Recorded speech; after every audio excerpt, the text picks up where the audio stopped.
नमस्कार। प्रोग्राम चर्चाएं खास लेकर हाजिर मैं रचना सेवक और हमारा ये विशेष प्रोग्राम आप देखते हैं दैनिक उत्तम हिंदू टीवी पर। इस प्रोग्राम में हर हफ्ते हम आमंत्रित करते हैं दैनिक उत्तम हिंदू टीवी के मुख्य संपादक इरविन खन्ना जी को, जिनके साथ हम अपने देश और विदेश से जुड़े हुए कुछ अहम राजनीतिक, सामाजिक और धार्मिक मुद्दों पर चर्चा करते हैं। सर आज भी स्टूडियो में हमारे साथ, तो सबसे पहले तो सर का बहुत बहुत स्वागत।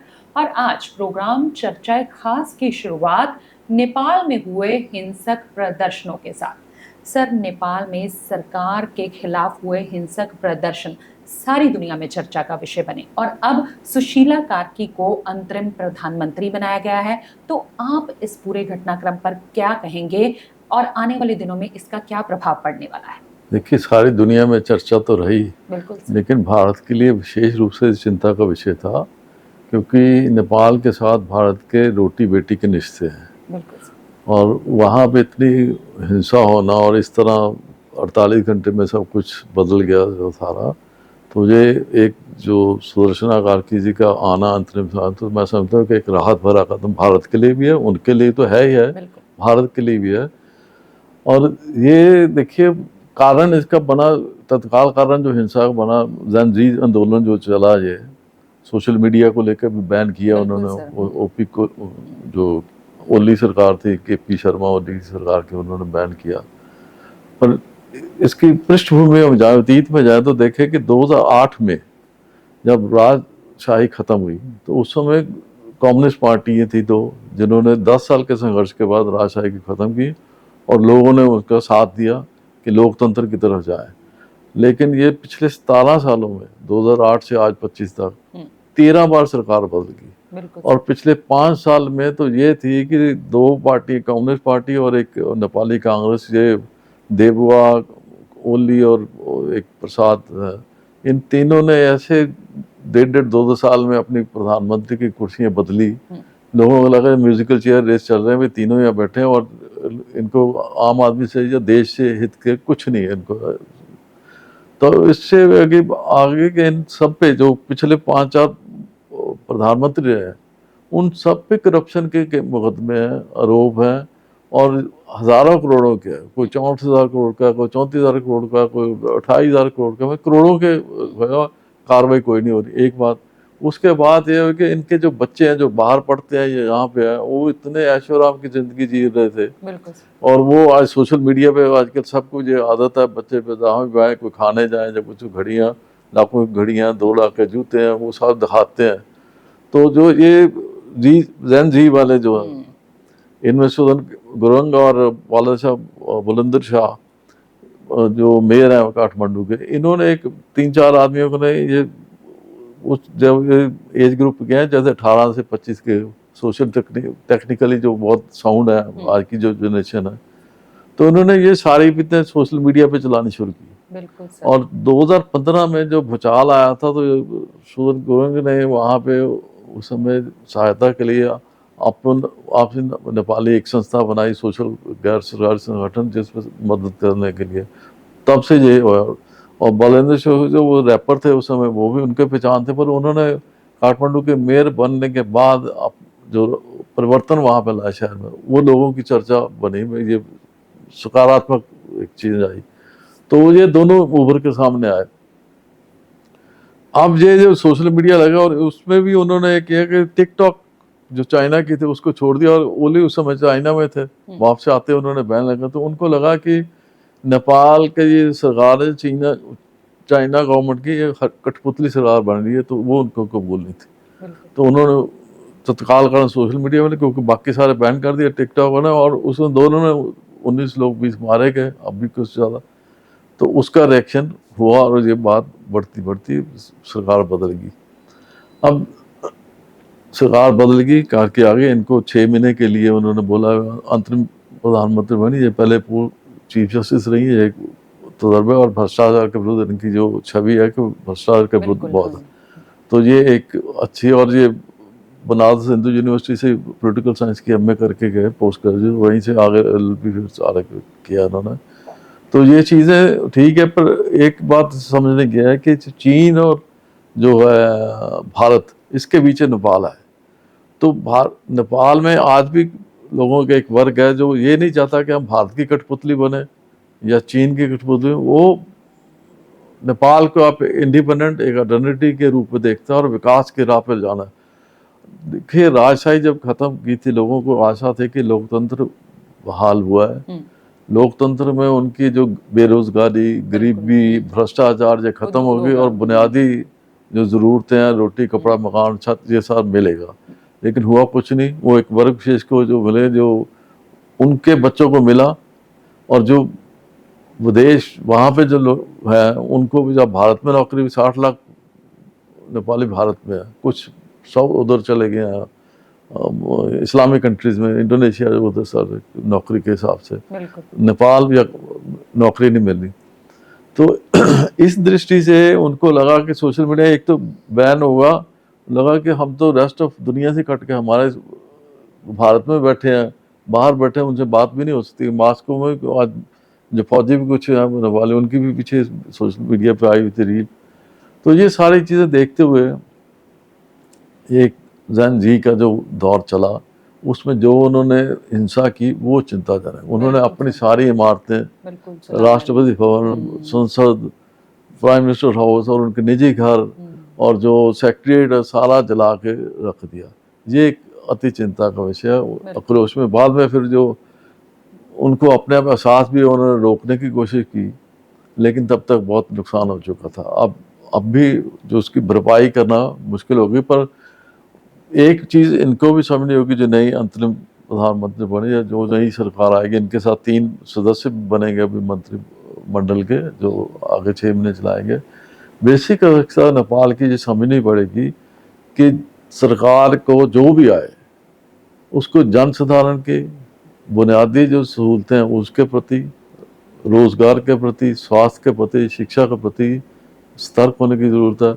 और फिर उसके साथ उनके एक वर्ग वहाँ पे वो मोदी की तरह नेता मांगते हैं, कोई राष्ट्रवादी हो, बिल्कुल राष्ट्र का हित पहले हो, ना कि व्यक्तिगत हित। स्वार्थ नहीं आना चाहिए, राष्ट्र हित को पर।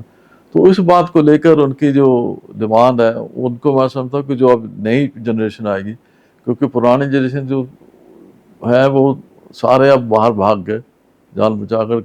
उन्होंने जो हिंसा में पूर्व प्रधानमंत्री की वाइफ भी जल गई, उनको पिटाई भी हुई, विदेश मंत्री की। तो वैसे इस लेवल की जो बात हुई कि वो चिंताजनक, कि भारत के पड़ोस में इससे पहले पिछले साल बांग्लादेश में देखने को मिला, उससे पहले श्रीलंका में देखने मिला। ये सारा अगर सार निकालें तो ये लगता है कि आर्थिक मजबूती, विकास, रोजगार, ये बुनियादी चीज़ें हैं जो लोग मांगते हैं। जब तक ये नहीं है, और अगर राजनेता अपने हितों को सोचने शुरू हो रहे हैं या भ्रष्टाचारी हो जाए या कोई दिशा ना दे सके देश को, तो उसके बाद ये इस तरह की स्थिति पैदा हो जाती है। ये एक सारी दुनिया में देखें कहीं भी चल रही है, तो यही बेसिक मुद्दा यही है कि उनकी आर्थिक स्थिति, रोजगार, रोटी, कपड़ा और मकान की समस्या है। अगर उससे लोग जूझते हैं तो ये परिस्थितियाँ देखते हैं। हम तो यही दुआ करते हैं कि हमारा पड़ोसी देश है जल्दी स्थिर हो, क्योंकि ये जब मूवमेंट आंदोलन शुरू हुई थी तो इसका कोई दिशा कोई नहीं था। ये एक जन आंदोलन की तरह उठा, राजनीतिक लक्ष्य कोई नहीं था इनका। अब स्थिति बनेगी, भंग इनकी डिमांड थी कि संसद भंग कर दी, वो भंग कर दी गई, अंतिम 6 महीने में चुनाव हो जाए। तो यही दुआ करते हैं कि ये लोकतंत्र वहाँ पे मजबूत और लोगों को ये एक अमन और चैन से रहें और विकास की राह पे आगे बढ़ें। राष्ट्र की बात उनकी जो ठीक है कि कठपुतली सरकार नहीं बनती, क्योंकि उनका एक वर्ग था कि हम वामपंथी नहीं है, हमारी विरासत है, हमारी संस्कृति है, हमारा इतिहास है, उसको संभालना। तो जब उनको लगा कि ये पार्टियां जो सत्ता में है उसके प्रति उदासीन है, तो ये रिएक्शन है। अब आखिर 6 महीने में वेट एंड वॉच वाली स्थिति में कैसे ये सारी करवट लेती है, अभी तक एक राहत पर है। क्योंकि भारत के बहुत नज़दीकी रिश्ते, रोटी बेटी मैंने पहले कहा कि भारत का बहुत ज़्यादा, तो ये कैसे अब अगली स्थिति थी, भारत को इसके सतर्क रहने की ज़रूरत है। और विशेष रूप से अगर वो मदद मांगे तो भारत को मांगने पे मदद देनी चाहिए, वैसे नहीं जाना चाहिए, क्योंकि उनकी भावनाएं नहीं तो आहत होंगी। मैं ये समझता हूँ। आगे प्रोग्राम में चर्चा करेंगे प्रधानमंत्री नरेंद्र मोदी की। सर, हाल ही में प्रधानमंत्री नरेंद्र मोदी ने बाढ़ प्रभावित राज्यों का दौरा किया उन्होंने हिमाचल प्रदेश को 1500 करोड़ रुपए और पंजाब को 1600 करोड़ रुपए का राहत पैकेज देने की घोषणा की। इस घोषणा के बाद पंजाब के मुख्यमंत्री भगवंत मान ने भी 45 दिनों के अंदर बाढ़ प्रभावितों को मुआवजा देने की घोषणा की है। लेकिन मोदी साहब ने जो पैकेज दिया है उस पर सियासत शुरू हो गई है, तो आप इसको किस तरह से देखते हैं? देखो, सियासत इस बात पे शुरू हो गई कि उन्होंने 1600 करोड़ की तुरंत राहत, जिसको हम कहते हैं कि वो फौरी मदद हो जाती है, और साथ ही उन्होंने कहा कि हमने केंद्रीय टीम भेजी हुई है। गवर्नर ने भी कहा, भाजपा के नेता अश्विनी जो कार्यकारी प्रधान है, प्रधान जाखड़ है, अश्विनी शर्मा, सुनील जाखड़, इन्होंने भी कहा कि सर रवनीत बिट्टू ने भी कहा, हाँ, सबने ने कहा कि ये फौरी है इस पे तो, पर लेकिन उन्होंने प्रधानमंत्री जाते जाते ये कह दिया कि 12,000 करोड़ की राशि आपके पास आपदा राहत में भी पड़ी है, आप उसको भी इस्तेमाल कर लें। उस पे ये स्टेटमेंट आ गई आम आदमी पार्टी के नेताओं के भी, विपक्षी दलों की भी, कांग्रेस की भी आगे, अकाली के आगे। उन्होंने पहले तो आप सरकार को घेरा कि इसकी डिटेल दें।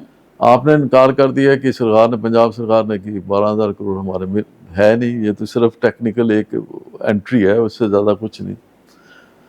लेकिन आज जो मुख्य सचिव पंजाब के, उन्होंने कहा 12,000 करोड़ पास आया है। पिछले 3 साल में 1586 करोड़ हमारे पास आया है, इसमें 600 कितने करोड़ हमने इस्तेमाल किया। तो एक बात तो स्पष्ट हो गई कि है, आपदा की राशि उनके पास थी। पिछले जब इतने आए, इतने इस्तेमाल हुए, 600 कितने हुए, तो बाकी उन्होंने अभी इस्तेमाल नहीं किए। जो मुख्यमंत्री मान ने जो डीसी के साथ जो की है वीडियो कॉन्फ्रेंसिंग, उन्होंने कहा कि अब आज 13 सितंबर से गोदावरी विशेष गोदावरी शुरू होगी और 40-45 दिनों में हम वो पूरी करके रिपोर्ट केंद्र से, मैं खुद जाऊंगा प्रधानमंत्री के पास, गृह मंत्री के पास जाके बात करूंगा। असूल ये बनता था, ये सिर्फ राजनीति, देखिए आपदा की घड़ी में केवल केंद्र सरकार के साथ उसको घेरना या भाजपा को घेरना, आपदा की घड़ी में क्या जरूरत पड़ी है? ये एक नकारात्मक राजनीति थी। अब आपका स्वयं जो सेक्रेटरी मुख्य सचिव कह रहा है कि हमारे पास है, उसके बाद आपकी क्या स्थिति? जितने भी जिन्होंने बोला सरकार के संगठन की साइड से या सरकार की लीडरों ने जो बोला, उनकी क्या स्थिति रही? जब आपका मुख्य सचिव बोल रहा है भाई इतने हमारे आए और इतने हमने खर्च किए और ये 12,000 की आपदा है, हमारे पास रकम थी, तो ये एक मैं समझता हूँ कि बड़ी, मुख्यमंत्री मान ने एक आज जिम्मेवार जो एक पदवी के हिसाब से उन्होंने बड़ी टिप्पणी भी नहीं की इस बात पे, उनसे पूछा गया, टिप्पणी नहीं की, और उन्होंने स्वयं कहा कि जिनके हम गोदावरी की विशेष गोदावरी के बाद मैं खुद जाऊंगा, बनता भी है। इसी तरह आप देखें हिमाचल के मुख्यमंत्री हैं सुखू, उनको 1500 करोड़, उनको भी सी में हमारा नुकसान ज़्यादा हुआ, लेकिन वहाँ पे बयानबाजी कम हुई। वो स्वयं वित्त जो है आयोग के चेयरमैन से मिले, उन्होंने बोला कि हमारा नुकसान 15,000 करोड़ का है और हमें ये चाहिए, और उन्होंने उसके साथ साथ कुछ और भी आपदा फंड जो टोटल भाई पहाड़ी क्षेत्रों के लिए 50,000 करोड़ मांगे कि विशेष बनाया जाए ताकि ऐसी आपदा आए तो उस समय चाहिए। तो यही जो आज मुख्यमंत्री मान ने भी कहा है कि मैं ठीक होने के बाद, स्वास्थ्य के बाद, जब गोदावरी आ जाएगी तो मैं उसकी रिपोर्ट आने के बाद मैं स्वयं जाऊंगा, पहले दिन ही ये चाहिए था। अब आप सिर्फ केंद्र को टकराव के साथ इस आपदा की घड़ी में राहत की बात आप घेर के लेना चाहते हो। आप अगर तथ्य के साथ जाएं कि ये चीज़ है जी, हमारे पास इतना नुकसान है, आप इतना दे के आए हो, हमारे बात बनती नहीं, तब तो बात समझ लगती है कि एक मैच्योर्ड पॉलिटिशियन, एक डिप्लोमेट अपने प्रदेश के हित के लिए केंद्र सरकार से मांग रहा है और अपना हक मांग रहा है, उसमें कोई, पर मांगने का तरीका ढंग, तो आप किसी को बुली करके मांगो तो वो कहता ठीक है, फिर मैंने तो टेक्निकल पॉइंट है उसमें से बोल दिया, बाकी आप देखो जो करना। तो ये नुकसान, इस राजनीतिक टकराव में नुकसान किसका हुआ? प्रदेश का हुआ, जन साधारण का, जिनके सब कुछ नुकसान होगा। अब मुख्यमंत्री ने कहा कि जिनका टोटल नुकसान है उनको तो हम अगले 40 महीने में दे देंगे, बाकी कोई दिवाली के तक। तो चाहिए यही था कि पंजाब की मुश्किल तो देखते हुए आप राजनीति से ऊपर उठकर बात करते, फैक्ट्स पे बात करते और व्यवहारिक होकर बात करते, प्रैक्टिकल साइड लेते कि हाँ हमें चाहिए तो मिलना भी वहाँ से है, तो सिर्फ कॉर्नर करके दबाव में आगे हमें दें और क्रेडिट हम लें, ये गल है। उनको स्कीमें उन्होंने पहले भी बोली है और कई स्कीमें नहीं लागू की, सिर्फ इसी करके कि हाँ क्रेडिट केंद्र को ना चला जाए, ये बात नहीं होनी चाहिए। कुछ स्टेट की जो अच्छी चीज़ें हैं वो स्टेट अपने जो केंद्र की है उनको वो है, तो केंद्र की जो नीति बनी है, योजना बनी है, वो प्रदेश के थ्रू ही जानी है ना, आगे केंद्र ने आगे तो कर लेनी है। तो आप अपना नाम जोड़ के उसके साथ, क्योंकि इम्प्लीमेंटेशन पार्ट आपके पास है, आप उसको जितना अच्छा करेंगे क्रेडिट आपको भी मिलेगा।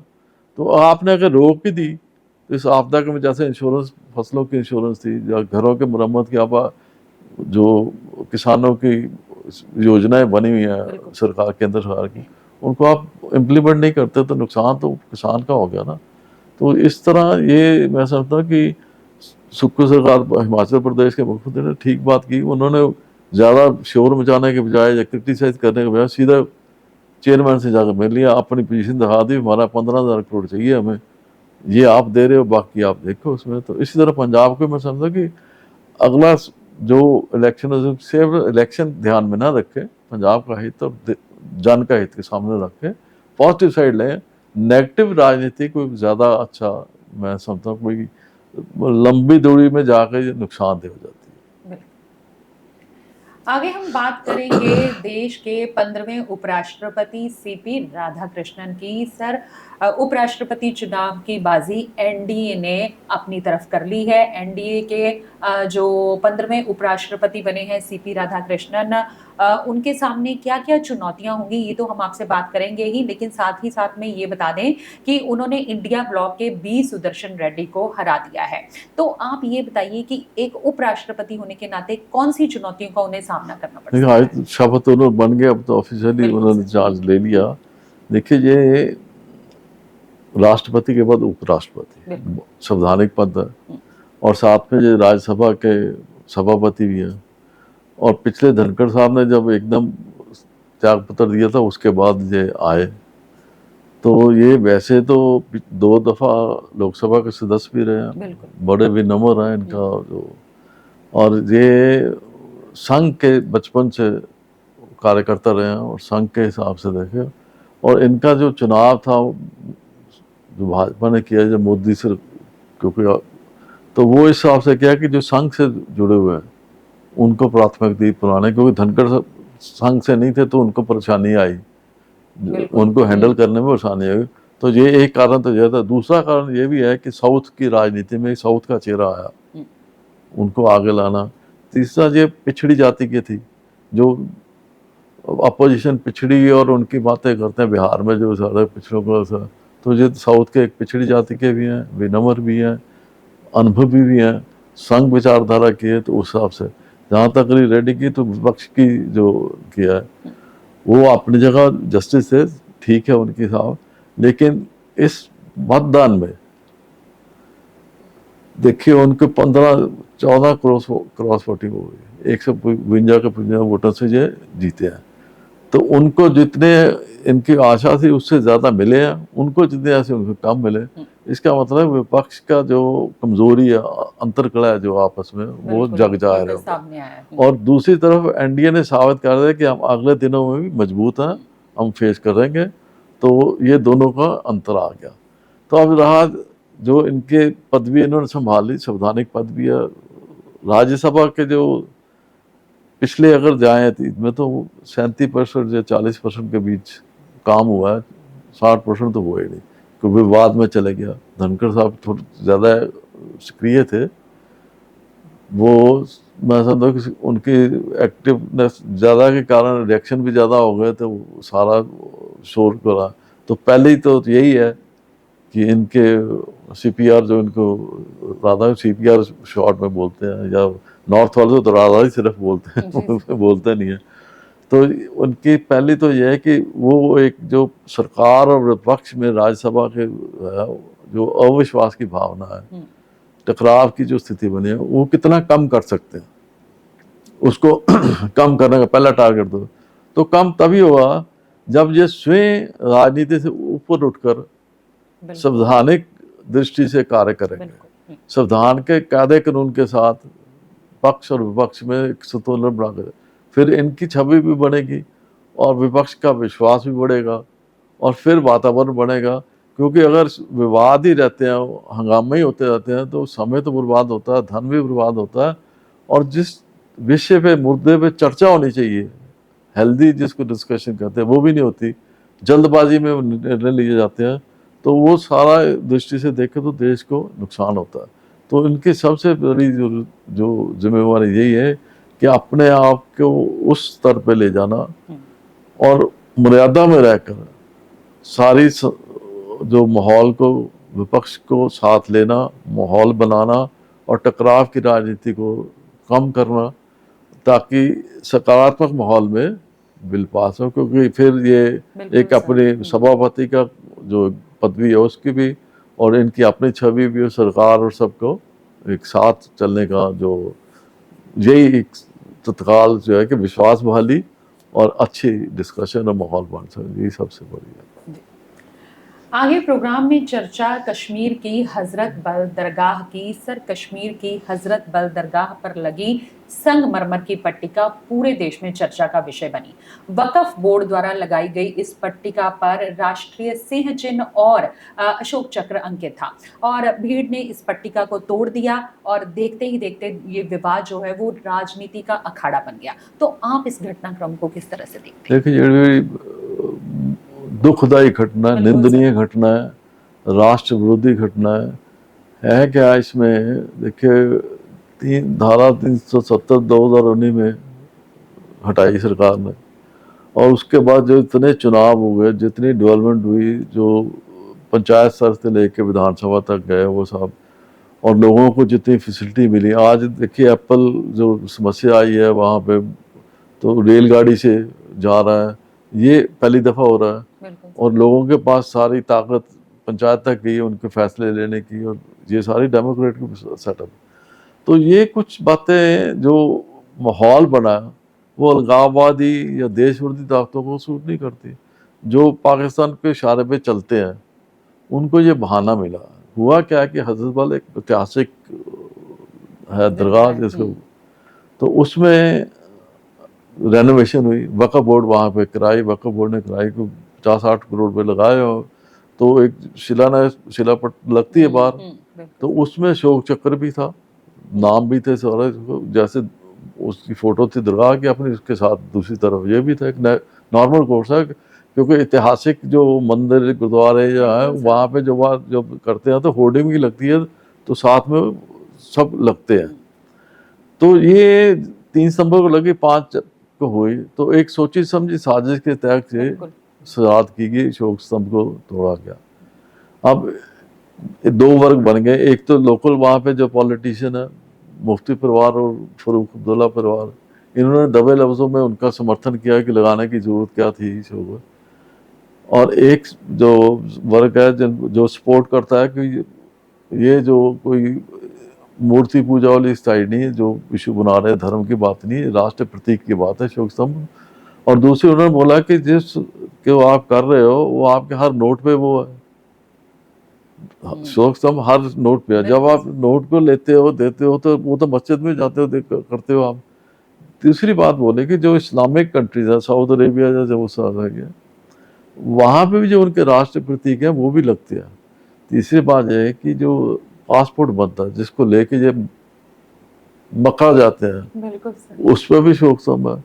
जिस संविधान की जिस शपथ गाते हैं लेके मुख्यमंत्री बने हैं या अपोजिशन के लीडर बने हैं, उसमें भी अशोक स्तंभ है। अशोक स्तंभ पार्ट ऑफ संविधान है, राष्ट्र प्रतीक है, इसका किसी मजहब के साथ कोई मतलब ही नहीं है, ना ये मूर्ति है, ना ये मजहब है, ना कुछ इसका। ये तो राष्ट्र की प्रतीक है, मर्यादा के साथ जुड़ी है संविधान से, और उसी संविधान की आप शपथ लेते हो। ये केवल जो अब्दुल्ला परिवार, मुफ्ती भाई, इनके पर कटे हुए हैं ताकतें, और पाकिस्तान में जो बैठे ताकतें उनको अलगाववादी, उनको भी लगता है कि हमारी जो फ्यूचर ख़त्म, हमारी रोजी रोटी तो इस ऐसी घटनाओं में थे। तो उन्होंने एक सोची समझी साजिश के तहत उस अशोक स्तंभ को तोड़ा या उस पर करे। तो ये एक दुर्भाग्यपूर्ण बात है। सरकार सतर्क है, उन्होंने कुछ 20-25 आदमी को पकड़ा भी है, एक्शन भी होगा, पर ये जो मनोवृत्ति है ये आज़ादी से पहले की थी। जब तक 370 लगी थी तब भी यही बात करते थे कि यहाँ पे वो हो जाएगा, ये हो जाएगा 370। अब हुआ तो कुछ नहीं, लोगों को राहत मिली है। राहत मिलने के बाद इनके जो धीरे धीरे जो महत्व था, पुराने जो लोग परिवार थे जो घाटी में डोमिनेट करते हैं, उनका महत्व कम होना शुरू हुआ है। तो दाएं बाएं कोई ना कोई एक मौका या अवसर ढूंढते हैं कि कुछ ऐसा छेड़ा जाए। और अब मैं नहीं समझता कि ये कोई ऐसी स्थिति जो पैदा कर सकें कि जो देश के लिए कोई परेशानी का। हाँ, देश को इस बात की है कि ऐसे जो मनोवृत्ति के लोग देश के राष्ट्र के प्रति अपमानित करते हैं, खंडित करते हैं, वो अभी भी है। तो उस हिसाब से देश को सतर्क होने की ज़रूरत है, स्थानीय लोगों को भी सतर्क होने की। कोई ऐसी कोई, क्योंकि चिंगारी किसी समय आगे बढ़ती है तो भावनाएं भटक भी जाती हैं। ये जो भटकाने की कोशिश करते हैं, उसके लिए समाज और सरकार और राष्ट्र स्तर पे भी ये बड़ा एक सतर्क रहने वाला, जागते रहने वाला और इसके प्रति लगातार अभियान चलाने की ज़रूरत है। और राष्ट्रपति के प्रति जो सज़ा तो है 2 साल की है, मैं अगर जो राष्ट्रपति वो मिले, पर उस सज़ा से ज़्यादा वो एक माहौल बनाने की है कि राष्ट्र के प्रति आपका जो कर्तव्य है, जिस संविधान की आप कसम लेकर गद्दी पे बैठे हो, सारा सत्ता सुख ले रहे हो, जिस कारण आपको ये सारा कुछ सुरक्षा भी मिली है, रोजी रोटी सब कुछ आप यहाँ का लेते हो, उसके राष्ट्रपति के ऊपर आते ये जो कदम है या ये सोच है गलत है। उसके लिए एक राष्ट्रव्यापी, क्योंकि पिछले 100 साल से वहाँ पे घाटी में इसी तरह का विषैला माहौल बना है, 5-7 साल में नहीं जाने वाला। उसके लिए एक लॉन्ग टर्म प्लानिंग चाहिए, तभी जाके इसका बनेगा। तो अगली पीढ़ी को संभालना, पिछली पीढ़ी में तो जो है वो तो हो, अगली पीढ़ी के मन में ये विचार ना पैदा हो, राष्ट्र के प्रति, राष्ट्र के हित के प्रति वो सतर्क रहें, उनकी जिम्मेवारी उनको एहसास हो, उसके लिए काम करने की जरूरत है। लंबी लड़ाई है, मैं समझता हूँ। तो ये था हमारा आज का प्रोग्राम चर्चाएं खास। सर के साथ हमने बहुत अहम मुद्दों पर बातचीत की। अगले हफ्ते कुछ और मुद्दों के साथ होगी आपसे मुलाकात। तब तक के लिए मुझे रचना को और सर को दे दीजिए इजाजत। नमस्कार।